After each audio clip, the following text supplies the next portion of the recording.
Potato Man. Hello and welcome back. My name's Jeff, and today we are playing Grounded. And today I'm going to use cheats to explore the bottom of the ocean. So you can see normally I would have a breath gauge up at the top, and yeah, that's not a thing. I also increased the durability of my tools and increased my food and thirst and stamina. That way I won't die just from swimming down here. Just for reference, I am in the northern part of the map in the big pond north of the great oak tree, and I'll explore this whole thing. Okay, so this is the farthest west reaches where it's kind of shallow, and you can probably explore this without even having infinite breath. So nothing exciting there. Let's go to the bottom. We have a bunch of kelp, a bunch of algae, some moss looking stuff. It's very detailed for an area you're really not supposed to be able to get to. Which makes me think at some point they will be adding some kind of underwater content to this game. And I'm assuming that means we'll have to be able to build like scuba gear or a rebreather or something like that. See, this is a unique plan. I have not seen this anywhere other than outside of this pond. And yeah, I definitely get the vibe that this was created with the intention of adding something down here. Oh, and that is new. Hello, what are you? Oh, you are a frisbee. The Flingman World Standard Frisbee. 175 grams. Neat. So, there's at least a unique item down here, too. So they did put some thought into the underwater areas, which gives me more and more hope for eventually fighting a giant crab or a fish or something like that. I think a crab would probably be too much, like even as a boss battle. Maybe like an end game battle would be against a crab or a lobster or something like that. That would be pretty wild. All right, and nothing super new as we're progressing to the eastern part of the pond, but it is still all varied. It's not just repeating itself, so they did take time to handcraft all of this. Okay, I'm reaching the eastern section of the big pond, and it's getting to where there is the choke point, and it proceeds into a smaller pond to the east, which you can see on the map here.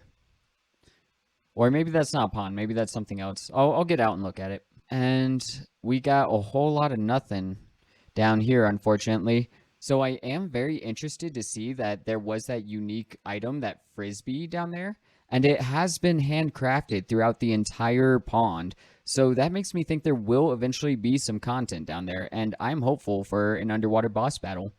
So while we're using cheats to get places we're not supposed to, let's see what happens if I just put myself right out the map. Oh, so I was playing with the coordinates to see if I could get outside the map, and I just put myself very, very high. So if you ever wanted to see what incredibly high up looks like, this is it. And this is me falling to my death. And splat. Oh. Okay, so I changed the coordinates to something kind of random, and it crashed the game. That's fair. Yeah, I can't do anything at this point. I have completely broken the game. It has no idea what to do. I'll be right back. All right, and we're back. This is the edge of the map, the edge of the developed map at least, and you can actually get here just by walking, and you can actually walk straight through this under construction sign. When you do, you get swarmed by a ton of these gnats. See, they're already coming back at me. Look at them. They're dysfunctional little nuisances trying to murderize me, be a problem. Okay, but why we're over here is for this. I want to get to the top of that stone brick wall over there. And here we are teleporting out of the map. Lovely. And that's what the white screen of death looks like. Ooh, and that is what falling to your death looks like. You died with no description. That is hilarious. Not what we're going for, though. And we have done it, ladies and gentlemen. I have gotten to the part of the map that we are not supposed to be able to get to. Which, you know, should not have been as hard as it was, considering I was using cheats to do it. But still. So now we can actually get over to this barbecue grill, and we can get over to this shed and see what's up with it. So what I'm noticing already is there's no spawns up here. I have not run into any insects at all. The devs were not prepared for anyone to come up here. And I ran into an invisible wall. There's Yeah, there's an invisible wall right here that I can't walk through, so I'm going to try teleporting through it. Okay, we are through the invisible wall, and it turns out it is not just a wall. It is an entire stasis. Um, I'm going to see if I can teleport to the top of that grill.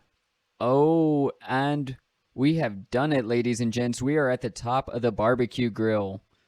Look at that. That is beautiful. There's nothing inside it.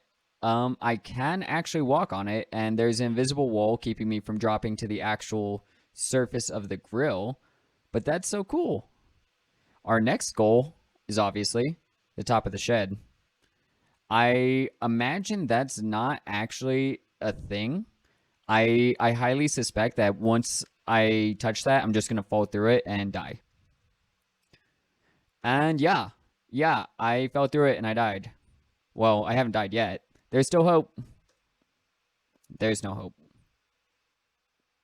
Yep, the ceiling of the shed is not. It doesn't actually exist. It's just a image. So yeah, there's no getting on top of that. For the time being, though, what we can do is teleport inside the shed. Oh my gosh, this is great. This is not what I was expecting, but um, if you ever wanted to know what was secretly in the shed that you can see way off in the distance, this is it. Some kind of potato man with a chef's hat, I think. I don't know. I'm not 100% sure what it is, but it's giving me a thumbs up, so he's proud. He's proud of me discovering this weird little area thing. What happens if I run into it? Is it a solid wall? Nope, can clip straight through it, and I fall off the map. Woo! This is how I die. So we are now on the porch of the house. And now we can actually go see what's inside the house. All right, we are inside the house. And I guess not very far inside it. Let's try going deeper. We're definitely moving, but I don't think there's any Easter eggs in here for us. It's all just blurry, like we weren't meant to be here or something. Let's try teleporting up. Yeah, this whole area is just kind of a frozen zone or something. Like that I'm not falling, I'm not moving side to side, nothing. Try going higher. And even higher still. And I found an area where I can fall at least, so that's new. And I think I'm moving. I am moving. Slowly but surely. But there are, as far as I can tell, there's nothing to see over here. It's just more of this blurry house-ness.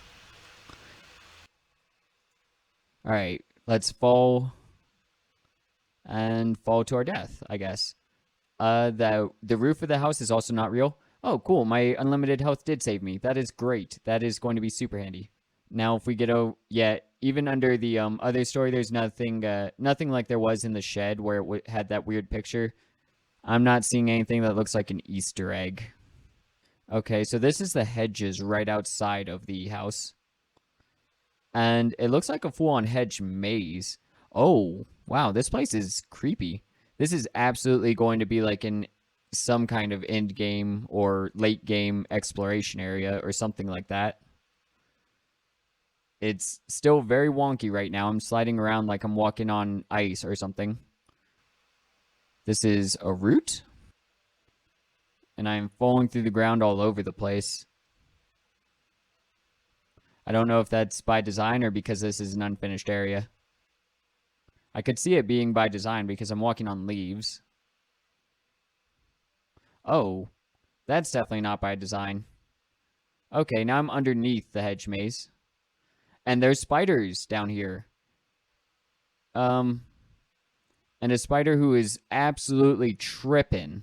Okay, yeah, so that was the bottom of the pond, the inside of the shed, and the inside of the house.